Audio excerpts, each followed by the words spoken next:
मैं यहाँ से हिलने वाली नहीं हूँ। तुम लोगों को जो करना है तुम कर सकते हो, पुअर बास्टर्ड्स। जो लोग अपनी कार में बैठकर लगातार हॉर्न बजा रहे थे और डिम्पल को उसकी गाड़ी रास्ते से हटाने के लिए कह रहे थे, उन्हें डिम्पल ने कुछ इस तरह जवाब दिया था। Dimple, enough is enough. तुम अपनी हदें पार कर रही हो। ये मत भूलो कि ये होटल मेरा है। चुपचाप होटल के कमरे में जाकर बैठो। मेरे बॉस के साथ जब मेरा काम खत्म हो जाएगा तब मैं तुमसे आकर मिलता हूँ। ये बोलते हुए जैसे ही अभिमन्यु पीछे मुड़ा और दूसरी कार की तरफ बढ़ने लगा जिसमें नंदनी बैठी हुई थी, कि तभी अचानक से डिम्पल ने अभिमन्यु के हाथ को पकड़ लिया था और अपना मुंह खोलते हुए बोली, तुमसे किसी औरत की स्मेल क्यों आ रही है? क्या तुम्हें अब किसी और लड़की से प्यार तो नहीं हो गया है? ये क्या बकवास बातें कर रही हो तुम? मैं कैसे किसी। इससे पहले कि अभिमन्यु डिंपल के सामने अपनी पूरी बात रख पाता, तभी अचानक से अभिमन्यु को एक और आवाज आई। अभिमन्यु, थोड़ा जल्दी करो, मुझे लेट हो रहा है। इसी के साथ सामने खड़ी कार का शीशा नीचे हुआ और डिंपल को नंदनी के खूबसूरत चेहरे के दर्शन हो गए थे। ओह, तो अब समझ में आया मुझे मिस्टर अभिमन्यु कि तुम्हें मेरी लाइफ की चिंता क्यों नहीं है। अब तो तुम्हारे पास एक और खूबसूरत औरत आ गई है, तो अब तुम मुझे भाव क्यों दोगे, धोखेबाज कहीं के। जैसे ही डिंपल के मुंह से ये शब्द बाहर आए, वैसे ही अभिमन्यु ने गुस्से की नजरों से डिंपल को देखते हुए कहा, शट अप, वो मेरी बॉस है। अगर तुमने उनके बारे में कुछ भी उल्टा सीधा कहा तो मुझसे बुरा कोई नहीं होगा। अभिमन्यु के गुस्से को देखकर डिंपल एक पल के लिए स्टन्ड रह गई थी। उसकी आंखों से आंसू बहना शुरू हो गए थे। अभिमन्यु, तुमने तुमने सभी लोगों के सामने मुझ पर चिल्लाया। शायद अब तुम मुझसे प्यार भी नहीं करते हो, तुम्हें कोई और मिल गया है ना। जब अभिमन्यु ने देखा कि डिंपल बुरी तरह से रोना शुरू कर चुकी है, तो अभिमन्यु के पास भी कोई चारा नहीं बचा था। तुरंत ही अभिमन्यु ने अपना हाथ डिंपल के सर पर रखा और शालीन अंदाज में अपना मुंह खोलते हुए बोला, डिंपल, ये सच में मेरी बॉस है। इनकी फ्लाइट है अभी। अगर लेट हो गया तो उनकी फ्लाइट मिस हो जाएगी। मैं उन्हें एयरपोर्ट पर छोड़कर आता हूँ और उसके बाद उन दोनों लड़कों से निपटता हूँ जिन्होंने तुम्हें बुली किया। मैं वापस आकर जरूर दोनों को लेसन सिखाऊंगा। अभी मैं तुम पर भरोसा कर रही हूँ। मैं तुम्हारा इंतजार करूंगी। तुम्हें उन दोनों को लेसन सिखाना ही होगा, वरना मैं तुम्हें हमेशा के लिए भूल जाऊंगी। जैसे ही डिंपल के मुंह से ये शब्द बाहर आए, वैसे ही अभिमन्यु ने डिंपल से कहा, मुझे पता है, तुम चिंता मत करो। मैं यूं गया और यूं आया। ये बोलने के बाद अभिमन्यु पीछे मुड़ा और उस कार की तरफ बढ़ने लगा था जिसमें नंदनी उसका इंतजार कर रही थी।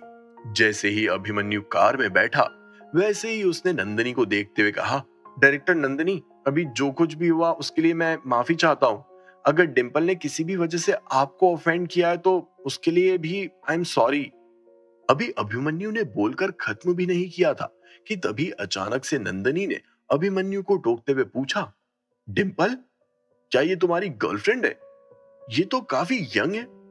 मुझे तो लगता है कि ये मुझसे भी काफी यंग है। नंदनी की बात सुनकर अभिमन्यु के चेहरे पर एक अलग ही ब्लश आ गया था और उस ब्लश को नंदिनी ने भी तुरंत ही समझ लिया था। मुस्कुराते हुए अभिमन्यु ने तुरंत ही कहा, डायरेक्टर नंदिनी, आज उसे रास्ते में दो लड़कों ने छेड़ा और उसे बुली किया। उसने मुझे कॉल किया था और मुझे बचाने के लिए वहां बुलाया था, लेकिन मैं। आगे बोलने से अभिमन्यु थोड़ा हिचक रहा था और अभिमन्यु की हिचकिचाहट को नंदनी तुरंत ही समझ गई थी। लेकिन तुम वहां पर जा नहीं पाए क्योंकि तुम्हें मुझे एयरपोर्ट पर छोड़ने जाना था। जैसे ही नंदनी के मुंह से ये शब्द बाहर आए, वैसे ही अभिमन्यु ने अपना सर हिला दिया था। अभिमन्यु के इस रिएक्शन को देखकर नंदनी ने मजाक करते हुए कहा, मुझे लगता है कि मेरे आने से तुम दोनों के रिलेशनशिप पर असर पड़ा है। ये आप क्या कह रही हैं डायरेक्टर नंदनी? घर परिवार सब अपनी जगह है और कंपनी का काम अपनी जगह है। मैं पर्सनल लाइफ को कभी भी प्रोफेशनल लाइफ के बीच में नहीं आने देता हूँ। अगर मैंने छोटा मोटा सैक्रिफाइस भी कर दिया तो कौन सी बड़ी बात है। अभिमन्यु काफी टैक्टफुल था। अभिमन्यु की बात सुनकर नंदनी के चेहरे पर मुस्कान आ गई थी। तुरंत ही नंदनी ने अभिमन्यु से कहा, ठीक है, चलो विराट सर को कॉल करके बता दो कि तुम मेरे साथ एयरपोर्ट जा रहे हो। उनसे पूछ लो कि उन्हें कुछ काम तो नहीं है अगर उनके लिए कुछ अरेंज करना है तो फिर स्टाफ वालों को बोल दो। नंदिनी की बात सुनकर तुरंत ही अभिमन्यु ने अपना फोन बाहर निकाला और विराज का नंबर डायल करने लगा था। इस कहानी के दो पहलू थे। जब डिंपल ने अभिमन्यु को आवाज देकर कार से बाहर बुलाया तो विराज और जितिन को कुछ 100 मीटर की दूरी पर वो काले कपड़े में मौजूद लोग ओपन स्पेस में लेकर आ गए थे। ये आइडिया डिंपल का ही था। उसने ऐसा इसीलिए किया क्योंकि उसे शक था कि अभिमन्यु का बाहर किसी औरत के साथ चक्कर चल रहा है और डिंपल उस औरत को पकड़ना चाहती थी। विराज जिंदल जो कार में बैठकर काफी बोर हो रहा था और खिड़की से बाहर बस अपनी नजरों को इधर उधर घुमा रहा था। उसने सोचा कि वो इन काले कपड़े वाले आदमियों से कुछ सवाल करे, लेकिन उसे डर था कि वो लोग उसे कुछ भी नहीं बताएंगे। इसीलिए उसने नॉर्मली बात करते हुए शुरुआत की, हे गाइस, तुम लोग इतने कूल कैसे हो? विराज जिंदल के इस सवाल पर किसी ने भी ध्यान नहीं दिया था। माहौल ऑकवर्ड होने लगा था। इसी के साथ विराज खांसने लगा और खांसते खांसते विराज ने फिर से अपना मुंह खोलते हुए कहा, क्या तुम लोग होटल द व्रिसा से ही हो? किसी ने सोचा नहीं था कि विराज के सवाल को पूछने के बाद काले कपड़े वाला एक आदमी विराज के सर पर हल्का सा हमला करेगा। उस हमले के बाद तुरंत ही उस आदमी ने अपना मुंह खोलते हुए कहा, लड़के चुपचाप शांति से बैठ जा, वरना हमारे हाथ रुकेंगे नहीं। समझ गया ना? हम जो कोई भी है, तुझे इससे क्या मतलब? शांति से बैठ। दूसरे आदमी ने भी अपने साथी का साथ दिया और विराज को हल्की फुल्की वार्निंग दे डाली। नहीं नहीं भाई साहब, मुझे इससे कोई मतलब नहीं है कि आप लोग कहां से हैं। मैं तो बस आपसे ये पूछ रहा था कि होटल द व्रिसा से आपके क्या संबंध है? मैंने सुना है कि ये होटल इतना बुरा नहीं है। विराज ने बोलना जारी रखा क्योंकि विराज गरम लोहे पर हथौड़ा मारना चाहता था।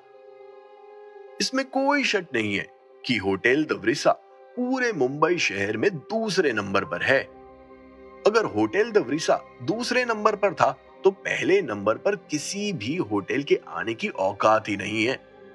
होटल द व्रिसा इंटरनेशनली रिनाउंड होटल में से एक है और दुनिया के टॉप 10 होटल्स में उसका नाम शामिल है और हम इस होटल के एम्प्लॉइज हैं। एक बॉडीगार्ड ने बड़े प्राउड के साथ कहा। तभी दूसरे बॉडीगार्ड ने भी अपना मुंह खोलते हुए कहा, लेकिन हम सिर्फ हमारे बॉस के एम्प्लॉय हैं। ये सुनकर विराज को कुछ खटकने लगा और उसने तुरंत ही उन लोगों से सवाल किया, व्हाट्स द डिफरेंस? बहुत डिफरेंस है। हमें हर रोज काम पर नहीं जाना पड़ता है, लेकिन उसके बाद भी हमें हर महीने सैलरी मिलती है। और तो और हम कुछ भी खा सकते हैं, पी सकते हैं। ये सब हमारे लिए फ्री है। ऊपर से होटल द व्रिसा का शानदार लग्जूरियस रूम, और हमें क्या चाहिए? जैसे ही विराज ने ये सुना, वैसे ही विराज के पास में एक सवाल और तैयार हो गया था। लेकिन अगर तुम लोग काम नहीं करोगे तो तुम्हारा बॉस तुम्हें सैलरी कैसे देगा? वो फाइनेंस कैसे मैनेज करता है? विराज के उन सवालों को सुनकर बॉडीगार्ड्स को अब विराज पर गुस्सा आने लगा था। उन्होंने विराज के एक सवाल का जवाब क्या दे दिया।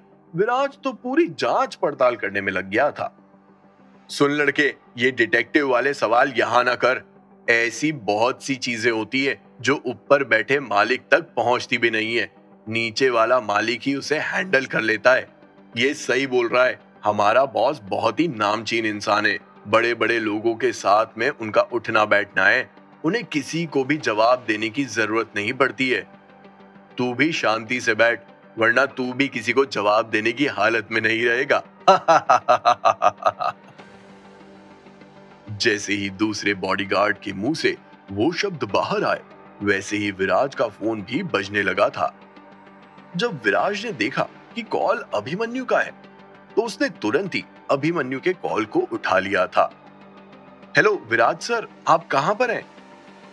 कॉल उठाते ही अभिमन्यु ने विराज से पूछा, मैं किसी के मुंह से तुम्हारी तारीफ सुन रहा हूं। जैसे ही अभिमन्यु ने विराज के मुंह से ये सुना, एक सेकंड के लिए वो स्टन रह गया था। जैसे तैसे अपने आप को संभालते हुए अभिमन्यु जोर से फोन पर हंसते हुए बोला, क्या विराज सर, मजाक कर रहे हैं? मेरे पास वो काबिलियत कहां कि कोई आपके सामने मेरी तारीफ करे? तुम्हारे स्किल्स तो मेरी एक्सपेक्टेशन से भी कई गुना ज्यादा आगे निकले। क्या नंदनी तुम्हारे साथ है? विराज ने अभिमन्यु से पूछा। विराज सर, मैंने यही बताने के लिए आपको कॉल किया था। डायरेक्टर नंदनी मेरे साथ ही है। 2 बजे की उनकी फ्लाइट है। मैं उन्हें एयरपोर्ट छोड़ने जा रहा हूँ। अभिमन्यु की बात सुनते ही विराज ने कहा, नहीं रुक जाओ, वापस होटल में आओ। विराज की ये बात सुनकर अभिमन्यु पूरा कंफ्यूज्ड हो गया था। अपने कंफ्यूजन को मिटाने के लिए अभिमन्यु ने तुरंत ही विराज से कहा, विराज सर, मैं कुछ समझा नहीं। मैंने जो कहा है वो करो। तुम दोनों अभी के अभी मुझे होटल में मिलो। मैं होटल में तुम्हारा इंतजार करूंगा। ये बोलते ही विराज ने कॉल कट कर दिया था। विराज की बात सुनकर अभिमन्यु को कुछ भी समझ नहीं आ रहा था कि आखिर ऐसा क्या हो गया कि विराज ने उन दोनों को होटल में बुलाया है। उसके चेहरे से कंफ्यूजन हटने का नाम ही नहीं ले रहा था। नंदिनी जो अभिमन्यु के पास में बैठी थी, जब उसने अभिमन्यु के चेहरे के उड़ते रंग देखे तो तुरंत ही उसने अभिमन्यु से पूछा, क्या हो गया? यही तो समझ में नहीं आ रहा है। विराज सर ने हम दोनों को होटल में बुलाया है। जैसे ही अभिमन्यु ने ये कहा, वैसे ही नंदिनी ने अपना मुंह खोलते हुए कहा, हम दोनों को? यानी मुझे भी चलना होगा? नंदिनी की बात सुनकर अभिमन्यु ने अपना सर हिलाया। अभिमन्यु का रिएक्शन देखकर नंदिनी ने तुरंत ही समय देखा। घड़ी में 12 ऑलरेडी बज चुके थे और अभी भी एयरपोर्ट पहुंचने में उन्हें 40 से 45 मिनट लगने वाले थे। अगर वो वापस पीछे मुड़े तो नंदिनी की आज की फ्लाइट छूटना तय था। हालांकि नंदिनी को ये तो नहीं पता था कि विराज ने उसे आने के लिए क्यों कहा है, लेकिन चूंकि ये विराज के ऑर्डर थे तो नंदिनी उसके ऑर्डर को नजरअंदाज नहीं कर सकती थी और नंदिनी के पास अपनी फ्लाइट्स का टिकट कैंसिल करवाने के अलावा और कोई रास्ता भी नहीं बचा था। जैसे ही विराज ने कॉल कट किया, वैसे ही वो काले कपड़ों में बॉडीगार्ड्स विराज को स्ट्रेंजली देखने लगे थे। हालांकि उन्हें ये तो नहीं पता था कि विराज ने किससे बात की है और सामने वाला क्या बात कर रहा था, लेकिन विराज की बातें सुनकर उन्हें थोड़ा अजीब लगने लगा था। लड़के, तुम अभी किससे बात कर रहे थे? कौन से होटल का जिक्र कर रहे थे? तुरंत ही एक बॉडीगार्ड ने विराज से सवाल किया। हम होटल द व्रिसा जा रहे हैं ना। मेरा एक दोस्त है जो इस होटल में इंचार्ज है। जैसे ही विराज के मुंह से ये शब्द बाहर आए, वैसे ही सभी सस्पिशियस नजरों के साथ विराज को देखने लगे थे। तुरंत ही एक बॉडीगार्ड ने अपना मुंह खोलते हुए कहा, डींगे हाँकने में तुम्हारा कोई जवाब नहीं है लड़के। जब मैं भी तुम्हारी उम्र का था तो मुझे सभी लोग फेक उस्ताद बोलते थे। मैं भी तुम्हारी तरह बहुत फेंकता था, लोगों को अपने जाल में फंसा लेता था। जो जिस स्कूल से तुम पढ़कर आए हो ना, उस स्कूल का मैं प्रिंसिपल रह चुका हूं। मेरे सामने होशियारी दिखाने की कोशिश भी मत करना। अरे छोड़ना, होगा कोई इसका दोस्त वेटर। तुझे पता है ना कि अपने होटल में कितने सारे वेटर हैं। इस लड़के के कपड़े देखकर तो मुझे शक है कि कहीं उसका दोस्त वॉचमैन तो नहीं है। दूसरे बॉडीगार्ड ने विराज का मजाक बनाते हुए कहा, देख लड़के, अगर तेरा दोस्त इस होटल का इंचार्ज है तो हमारा बॉस यहाँ का मालिक है और हम तो हेडक्वार्टर्स वाले बॉस को भी जानते हैं। तो तू थोड़ा कम उड़, वरना तेरे पंख काट दिए जाएंगे। विराज को एक बार फिर से वार्निंग दे डाली थी। आखिर विराज ने नंदिनी को जाने से क्यों रोका था? भला नंदिनी से विराज को क्या काम था? अभिमन्यु और नंदिनी के सामने विराज क्या डिस्कस करना चाहता था? क्या अभिमन्यु के सारे राज विराज के सामने खुल गए थे, या फिर कोई ऐसा राज था जो अभी भी हमारी नजरों के सामने नहीं आया था? आपको क्या लगता है विराज अभिमन्यु के साथ क्या करने वाला था? जानने के लिए सुनिए cash on my mind on pocket FM.